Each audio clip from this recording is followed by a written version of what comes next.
Hello everyone and welcome to Season 3 Halls of Atonement guide from Warlock PoE. This is my favorite returning dungeon this season, so let's check what awaits us. Halkias is all about positioning. His tank buster hits hard, dealing massive damage near the tank and moderate damage to everyone else, so stay away from the tank at all times. Heave the Breeze targets a random player and gives a short window to move out. Both abilities leave high damage hazard zones. Refracted Sinlight makes the boss spin 4 beams that deal heavy damage. The beams can change direction suddenly, so don't stand too close, regardless of how they rotate at the time. Another threat to look out for is Light of Atonement, the red circle around the boss. It does nothing while you're inside, but stepping out fears you instantly, so whatever happens, stay inside the circle. This fight is mostly a tank check. As a DPS, stack with others to control where hazard zones drop. If you ever have to choose between getting hit by the beam or running through a hazard zone, go to the hazard. Just pop a defensive and you'll most likely survive.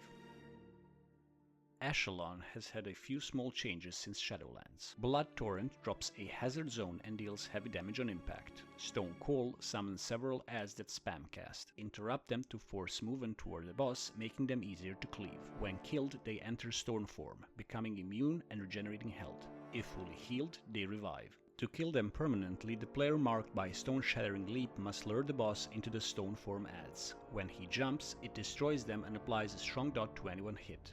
Don't stand in the circle, and if you're targeted, use a defensive.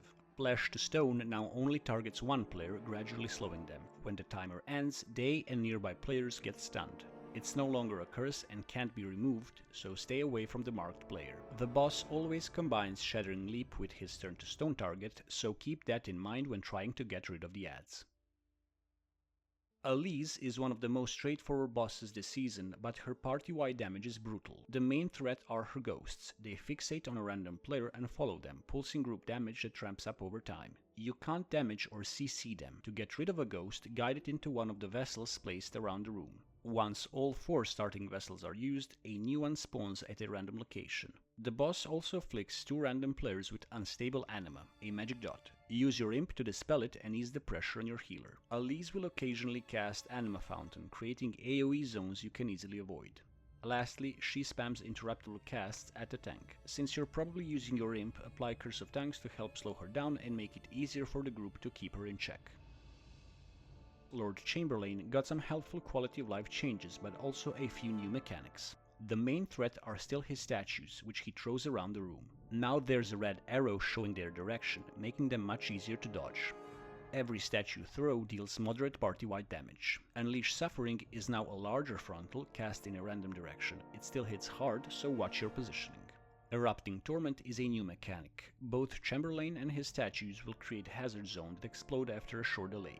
Getting caught in the explosion is fatal, so move out fast. At 70 and 40% HP, the boss teleports to the center of the room and begins Course of Obedience, pulling all statues toward him.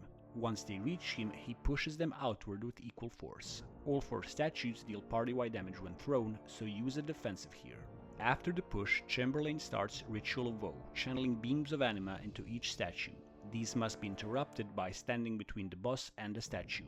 You can soak more than one beam if you stand close to the boss, but that's usually the tank's job. Anyone soaking will take ticking damage. If a beam goes unsoaked, it causes strong party damage. Once the ritual ends, Chamberlain immediately casts Erupting Torment again. You need to move quickly, so use your gateway to help reposition the party. During PTR, his personal Erupting Torment dealt no damage. That might be a bug, and it could change when the dungeon goes live, so stay alert.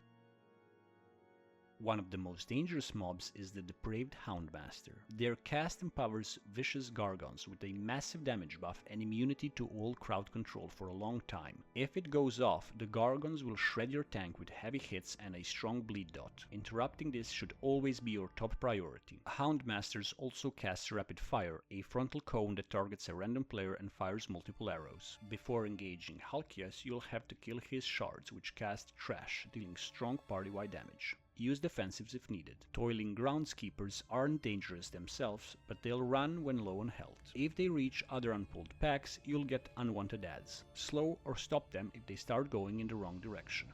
If you're targeted with Mark of Obliteration from an Obliterator, move away from others. It's a curse that explodes when it ends, so keep your distance until it's dispelled or expires. Stoneborn Slashers are another high-risk mob. Avoid their one-shot frontal and stop casting during Disrupting Screech. Finally, a mini-boss, Inquisitor Cigar, received a notable change. His Dark Communion now heals him for much less, so you no longer need to kill all the tormented souls before finishing him.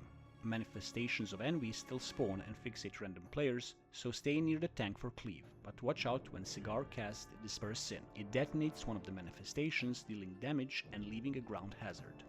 He also casts Display of Power, which increases healing and damage done for all players. Before the effect expires, it creates a large red circle around the player, spread out to avoid overlap.